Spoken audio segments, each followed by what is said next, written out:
曾几何时，中国是人人口中的人口大国，街头巷尾都是人山人海。然而到了2022年，一项令人瞠目结舌的记录出现了：中国总人口60年来首次出现下降。国家统计局的数据显示，该年中国人口比前一年减少了约85万人，跌至14亿1170万左右。要知道，上一次中国人口出现负增长，还是在1960年代初的3年困难时期。这意味着长达数十年的人口红利时代正在结束，一个人变少的时代正悄然来临。更令人警觉的是，这恐怕不只是暂时的波动，而是一个长期趋势的开端。联合国专家预测，中国人口将持续萎缩，到2050年将比现在减少1亿多人。面对这样的人口拐点，有专家忧心忡忡地指出，中国可能会未富先老，还没真正富强，就先陷入人口老龄化带来的经济和社会压力。人口学者宜福相甚至形容，中国的人口和经济前景比想象中更加严峻，需要在社会、经济、国防、外交等各方面做好调整准备。毕竟，当年我们熟悉的人口多、力量大的中国，如今却要开始适应人少了、挑战大的新常态。那么，中国的人口为何会在此刻迎来拐点？又是哪些因素让昔日热衷于人丁兴旺的社会渐渐变得生不起也不想生？从历史政策到现实压力，从经济因素到文化观念，我们将一一揭开中国人口减少背后的故事。同时，我们也会看看人口老龄化将带来哪些影响，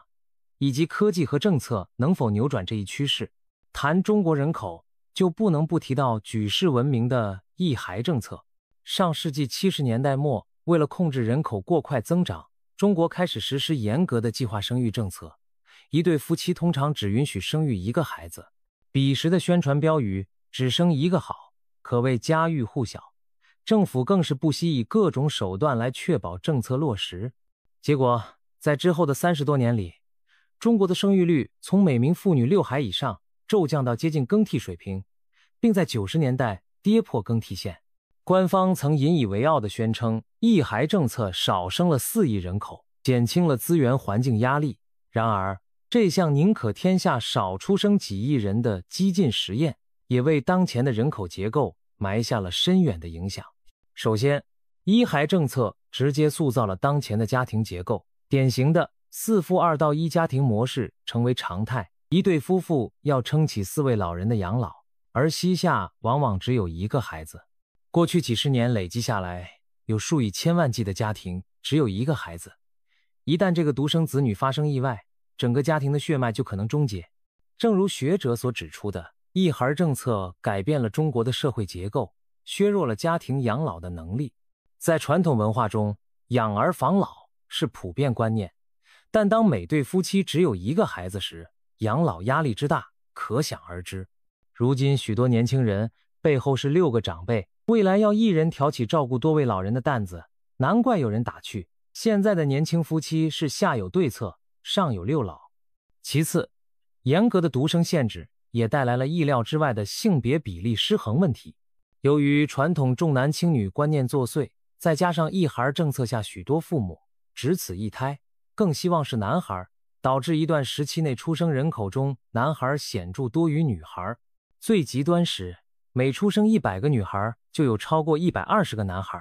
许多女婴在出生前后即消失在统计中。虽然近年来性别比有所趋平，但多年累积下，中国年轻男性比女性多出了数千万人，这直接造成部分男性在婚姻市场上面临僧多粥少的困境，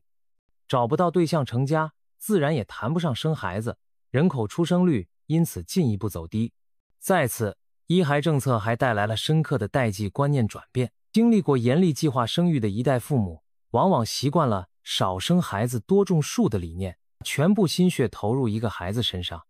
这些独生子女在父母精心培育下长大，享受着家庭的全部资源，被戏称为小皇帝的一代。然而，他们长大成人后，面对养育下一代时却犹豫了。自己从小没体会过有兄弟姐妹的感觉，1个孩子也能长大，那要不要干脆也只要一个，甚至干脆不要孩子？于是，计划生育政策在政策层面虽然在近年来放开，但它对几代人生活方式和生育观念的影响却根深蒂固，不是说改就能改的。事实上，看到人口老化加剧，政府早就意识到一孩政策后遗症严重，开始逐步松绑生育限制。2016年起，中国全面放开二孩政策，允许所有夫妻生育2个孩子。到了2021年，又进一步推出3孩政策，试图鼓励家庭多生。然而，政策松绑后的效果却不尽如人意。统计显示，即便允许生2个、3个，该不想生的还是不生。二孩政策实施后，中国的出生人数不升反降。2016年新生儿1786万，2017年反而降到1723万，这令决策者大失所望。很明显，问题并不仅仅在于能不能生，更在于人们想不想生。经过多年的一胎观念熏陶，再加上经济社会环境的变化，中国年轻一代的生育意愿早已不像父母辈那样强烈。接下来，我们就从现实层面来看看，究竟是哪些原因让大家不想生，生不起。对许多年轻人来说，不想生孩子的一大原因可以用4个字概括：生不起啊！随着中国经济发展，生活成本水涨船高，抚养一个孩子的花费变得令普通家庭望而却步。从孩子呱呱落地开始，奶粉、尿布、医疗保健样样烧钱，孩子长大还有天价的教育开支。在上海这样的1线城市，把一个孩子抚养到15岁，平均要花掉家庭大约84万人民币，其中光教育费用就超过50万。这还只是15岁，后面高中、大学的开销更是不得了。难怪有网友吐槽，养儿子还不如养头猪划算。虽是玩笑，却道出了养娃成本之高。除了教育、住房和医疗的压力，也让年轻人不敢贸然养育下一代。近20年来，中国房价经历了疯狂上涨，很多城市房价涨幅远远超过收入增长。年轻人为了一套房，往往要背上几10年的房贷。有人戏称房子是最好的避孕药，因为房贷一背，腰也砍了，孩子也不敢要了。同时，医疗开支也在猛增，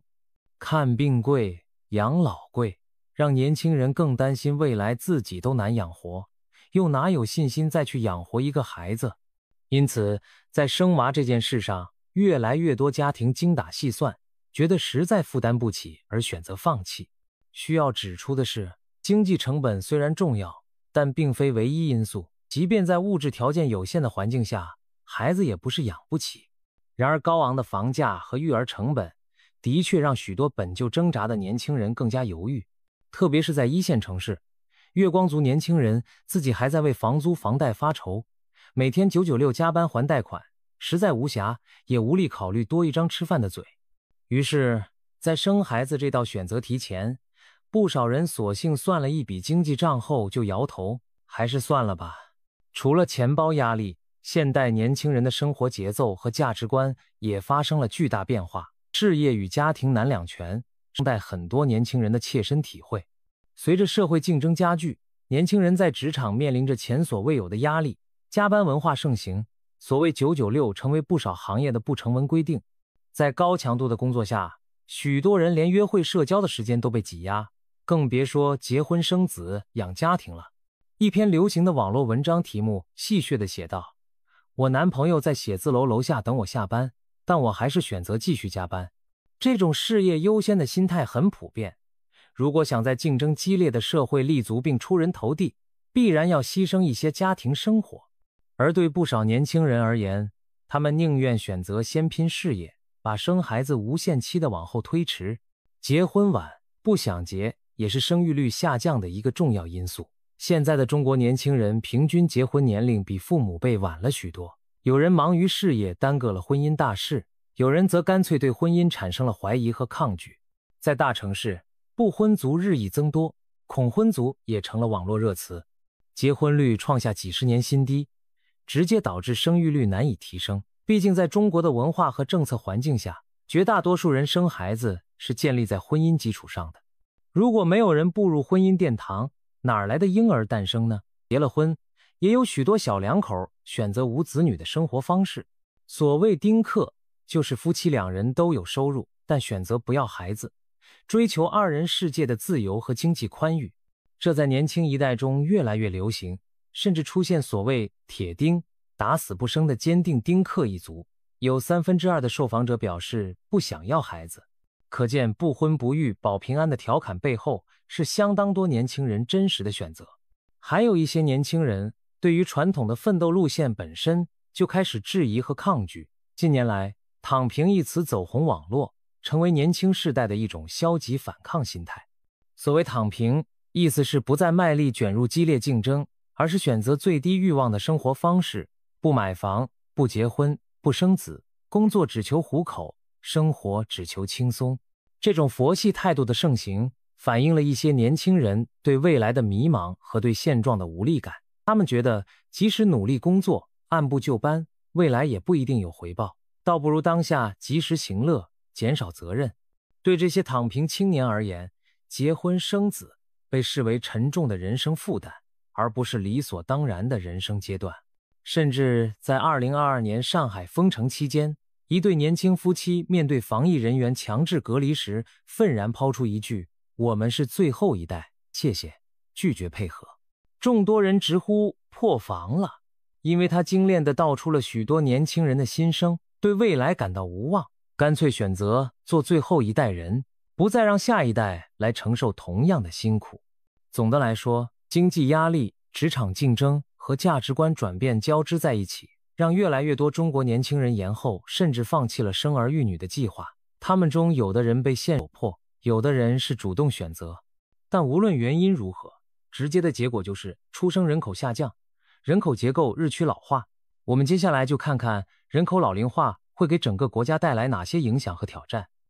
随着新生儿越来越少，老年人越来越多，中国正迅速步入深度老龄化社会。所谓人口老龄化，指的是一个国家总人口中老年人的比例上升，年轻劳动力的比例下降的现象。中国目前65岁以上老年人口已超过2亿人，占总人口比重持续提高，预计未来几十年，这个比例还会加速上升，老年人将成为中国人口中举足轻重的群体。人口老龄化带来的最直接挑战就是劳动力减少。当大批婴儿潮时期出生的人口逐渐退休，而年轻新生代人数无法填补空缺时，整个社会的劳动力供给将趋于紧张。虽然目前中国的劳动年龄人口仍有将近9亿，总量看似充裕，但实际上已在缩减，而且结构上出现了问题。当前20多岁的年轻人本来就比上一代少，等再过20年这批人进入壮年时，中国的劳动力人口恐怕将大幅缩水。有专家感慨，过去中国因为年轻劳动力充沛而崛起为世界工厂，享受了人口红利，但如今这种红利正转变为人口负债。年轻工人减少，将使经济增长面临放缓压力，需要依靠提高生产率来弥补人手不足，否则劳动力短缺可能推高人力成本，削弱制造业竞争力，让中国制造大国的地位受到动摇。与此同时，养老和社会保障的压力山大。随着老年人口激增，庞大的退休群体需要养老金和医疗服务的支撑。在中国，多数退休人员依靠养老保险和子女赡养，可如今一对小夫妻往往要抚养4位老人甚至更多，传统家庭养老功能被极大削弱。加上老年人越来越长寿，领退休金的年头变长，而缴纳养老金的年轻人却变少，养老金收不抵支的压力逐渐浮现。有经济学者直言，中国的老龄化速度之快，将导致经济尚未足够富强，社保和医疗支出却已飙升，出现未富先老的局面。政府财政需要投入更多资金到医疗、护理、养老院建设等方面，公共开支负担加重。如果应对不当，未来可能出现养老金缺口、医保基金吃紧等问题，进而影响社会稳定。除了经济层面，人口老化也带来社会性的问题。老年人比例上升，意味着整个社会的活力和创新可能有所下降，毕竟年轻人往往是创新创业的主力军。另一方面，空巢老人的数量会增加，家庭结构小型化后，独居或只有老伴相依为命的老人越来越多，需要社区和社会提供更多照护。医疗体系也将面临更多慢性病和老年病患的挑战，需要更多医护人员和护理床位来照顾老人。此外，老年人在消费上相对保守，可能导致内需不足，经济增长缺乏动力，而年轻人因为要负担老人的照顾和医疗费，也可能减少自己的消费和投资。可以说，人口老龄化就像一场潜伏已久的风暴，正逐步考验着中国的经济社会。正如有人比喻的那样，过去是几个年轻人养一个老人，未来可能变成一个年轻人养几个老人。如何在维持经济增长的同时，为日益庞大的银发族提供有尊严的晚年生活，成了摆在决策者面前的一道难题。在人口红利减退的背景下，一些人将目光投向了科技进步和自动化，希望以此应对劳动力减少的难题。事实上，每当一个国家面临老龄化和人手不足时，产业升级和机器人往往就会顶上来救场。日本是先行者之一，而如今中国也在快速朝着机器换人的方向努力。近年来，中国已经成为世界上工业机器人最大的市场，每年安装的机器人数量占全球的1半以上。2021年，中国新装了24万多台机器人，同比增长了 44%。这背后一大动因正是劳动年龄人口的减少和人工成本的上升。中国政府也在产业政策上大力支持自动化和机器人产业，在5年计划中明确提出要把中国打造成机器人技术和产业的领先国家。自动化的浪潮不仅出现在工厂里，也开始走进日常生活，比如在一些配送和服务行业，无人机送货、无人驾驶、清洁车、机器人服务生等新奇景象渐渐出现。面对未来庞大的养老需求，科技公司们也在研发智能陪护机器人，希望能成为老人的电子宠物兼护工，帮助监测健康、呼叫救助等。虽然现在看来，让机器人来照顾老人还不太现实，但随着人工智能的进步，不排除未来会有更多高科技手段参与到养老和医疗中去，减轻人力负担。当然，科技并非万能药，自动化解决的是谁来干活的问题，但解决不了谁来生孩子的问题。机器人可以帮我们造车、送外卖，却不可能替我们传宗接代。甚至有观点担心，人工智慧的发展可能进一步降低人们生育的意愿，比如未来社交陪伴可以通过虚拟 AI 来实现，或者工作完全被机器取代，导致经济结构巨变，人类自身的价值感降低，种种科幻场景都有可能影响生育行为。不过这些还比较遥远，眼下更现实的是，科技发展可以在一定程度上缓解人口老化对经济的冲击，提高生产效率，维持社会运转。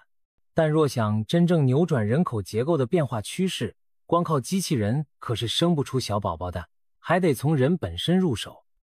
面对低生育率带来的人口危机迹象，中国政府这些年也祭出了不少鼓励生育的政策组合拳，希望扭转年轻人不愿生的局面。首先就是我们前面提到的放开生育数量限制，从2孩到3孩政策的推出，标志着中国正式结束了长达数十年的严格计划生育。如今法律上已没有强制的孩子数上限，也就是理论上你想生几个都可以，当然前提是你养得起。然而政策放开并不等于生育潮来临，很多人依然持观望态度，毕竟生不生孩子是家庭的私事，不再是政府说了算。于是各级政府开始想办法降低大家生孩子的后顾之忧，推出一系列福利诱因。例如一些地方政府对生2孩、3孩的家庭发放育儿补贴或一次性奖励金，虽然金额可能不算特别高，但聊胜于无。还有不少省市延长了法定产假和陪产假，保障职场女性生育期间的权益。比如有的地区女性生育假期可以长达半年甚至更久，让妈妈们有更充裕时间照顾新生儿。同时，为了减轻家庭教育负担，政府也在打击校外培训乱象，倡导义务教育减负，务求让家长不敢生、不想生的焦虑少一点。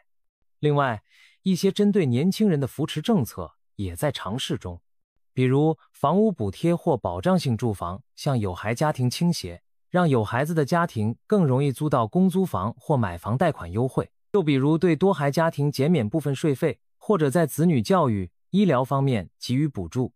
还有的地方开始探索提供廉价或免费的托育服务，增设公立幼儿园名额，帮助双职工家庭解决带娃难的问题。这些措施的出发点都是为了降低养育成本，提升大家对未来的安全感，从而愿意生孩子。不过，从目前效果看，这些传统手段的刺激作用比较有限，很多家庭对于区几万元的生育奖励并不感冒，因为长期的开销远非一次性奖金能覆盖。有些女性担心，即便有产假保障，但职场上的隐性歧视依然存在。招聘时，用人单位会不会因为我可能生2胎、3胎而不愿录用我？这些现实考量都让鼓励生育政策面临掣肘。因此，有学者呼吁需要更大力度的支持，比如提供购房补贴、幼儿教育全免费、发放养育津贴到孩子成年等重磅福利，才能真正打动年轻人。甚至有经济学家提出更激进的构想，比如由政府设立生育基金，强制全体年轻人都缴纳一笔钱，等你生了2胎以上再给予补贴，没生的等你退休时才能拿回。又或者干脆对那些坚决不生养的双薪家庭额外征税，把这笔丁克税用于社会公共支出。这些点子可谓脑洞大开，但真的在官方媒体上出过，引发了舆论轩然大波。短短几天，相关话题就收获了6万多条评论，大多是吐槽和怒怼。点赞最多的评论讥讽道：建议先对这些低智商专家征税。就连官媒也看不下去，发文痛批惩罚不生育的主意很荒唐，强调应该通过诱导而非惩罚来鼓励生育。可见社会大众对于这种变相强迫生育的极端措施是非常反感的。话又说回来，为何会出现如此极端的建议？这从侧面反映出一些政策研究者对人口问题的焦虑，传统的鼓励措施见效甚微，而人口下滑趋势又难以扭转，于是疾病乱投一般的想出一些非常规手段。但正如许多网友所担忧的那样，中国曾经连一胎化这种严厉政策都敢实施，未来会不会在绝望中采取更加夸张的措施也未可知。当然，这更多只是悲观者的担心，实际上政府在鼓励生育方面还是以正向激励为主，并未真正走上惩罚不生的道路。值得一提的是，鼓励生育政策除了直接的经济激励，还开始涉及一些观念层面的引导，比如加强婚恋教育，为大龄单身青年提供交友平台，在全社会提倡适龄婚育、优生优育的观念等等，甚至个别地区放宽了对未婚女性生育的限制，允许未婚女性也可以生育登记。这在传统社会观念上是一大转变，意在告诉女性，不一定非要结了婚才能要孩子，试图挽回一些因婚姻问题而放弃生育的人口。不管效果如何，至少在政策思路上，政府正在展现灵活性和创新性。总之，中国正在摸索一条前所未有的道路，在短短几十年内，从严格限制生育转为鼓励多生，这种急转弯式的人口政策转型本身就说明了形势的严峻。未来政策还会如何演变？会不会出现更多奇招？值得我们持续关注。人口问题攸关国运，不免引发各种猜测与阴谋论。在民间和网络上，围绕中国人口减少也产生了一些颇具戏剧性的传言和理论。阴谋论一：人口数据水分论。有人质疑，中国的人口危机其实比官方承认的还要严重，甚至怀疑官方虚报人口数据。持这种观点的代表人物之一，就曾在国际会议上表示，他推算2020年中国实际人口可能只有大约 12.8 亿，比官方公布的 14.1 亿整整少了1亿多。他还认为，中国实际上从2018年开始，人口总数就在下降了。至于为什么会有这么大出入，该学者分析说，中国一些地方政府出于自身利益，可能存在夸大人口的情况，因为人口数字往往和财政补贴、教育经费等资源挂钩，人报得多，拿的钱也多。有传言称，甚至有人为了多拿奖励而买卖出生证，虚报婴儿出生。当然，这些说法尚未得到主流证据支持，但也反映了一些人对官方数据的不信任和对人口问题的担忧。阴谋论二：一孩政策背后的黑手。这类阴谋论更富戏剧性，认为中国当年的计划生育政策其实是受外部势力影响，甚至是某种阴谋。有的声称上世纪某些西方政要和学者怂恿中国实施独生子女制，目的是削弱中国的长远实力。也有人把账算到国际组织头上，认为联合国人口基金等机构在背后推波助澜。一些极端的帖子甚至把计生委说成是境外势力扶持的机构。当然，这些说法更多是民间的以讹传讹。历史学界一般认为，一孩政策主要还是中国政府基于当时的人口压力自行做出的决策，尽管确实有国外的理论影响，但谈不上什么阴谋操纵。不过阴谋论者们的脑补故事倒是听起来颇像特工电影情节，引人莞尔。阴谋论3：未来的反乌托邦场景。有些网友脑洞大开，用近乎科幻的笔调描绘中国人口继续凋零的极端场景。例如，再过若干年，中国最后一名新生儿诞生，之后再无婴儿啼哭，100年后，中国大地上只剩下老人和机器人相伴，年轻人的声音成了传说。还有人开玩笑地说，等我们这代人老了，社区可能流行以房养老，大家把房子抵押给养老院，临终前的遗言是让 AI 把最后一盏灯关掉。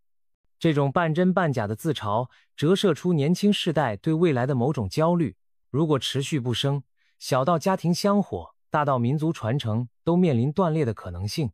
虽说实际情况不至于如此夸张，但这些脑补场景作为黑色幽默流传，也反映了人口问题确实牵动人心。除了阴谋论，还有一些引人关注的实验性政策。在讨论中，前面提到的生育基金、丁克税，其实就有点半真半假的意味。虽然是学者建议，但很多人怀疑会不会哪天真落地。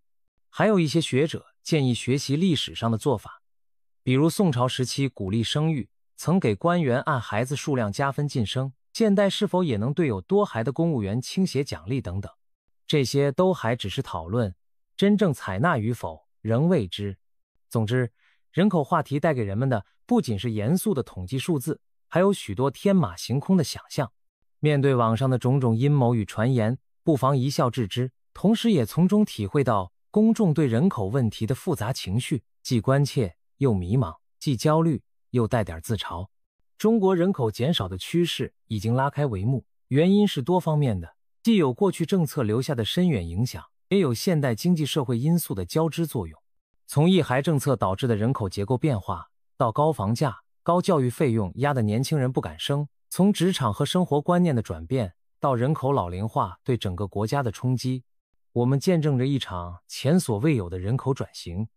展望未来，这趋势或许难以在短时间内逆转。正如那句戏言，我们是最后一代，谢谢。虽然悲观，却并非全无依据。然而，历史的车轮总在前进，社会也在不断调试中寻找新的平衡。一方面，政府需要持之以恒地完善社会保障体系，降低生育和养育成本，给年轻人更多安全感和支持，同时营造鼓励家庭的社会氛围，而非仅靠行政命令。另一方面，科技进步或许可以缓解部分劳动力短缺的压力，但人的价值和温情是无可替代的。如何让年轻一代愿意担负起孕育新生命的责任，需要物质和精神两方面的条件都满足。也许中国未来的人口图景不会再现过去那种爆炸式增长，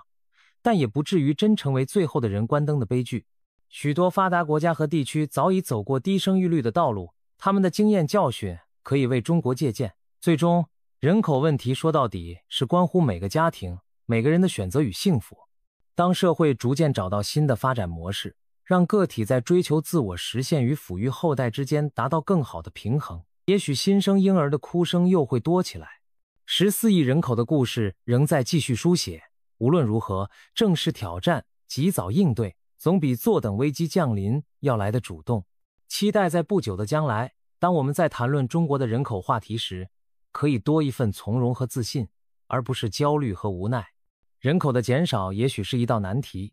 但中国这艘巨轮终将找到属于自己的航线，在风浪中稳健前行。让我们拭目以待，见证这段历史进程的演变。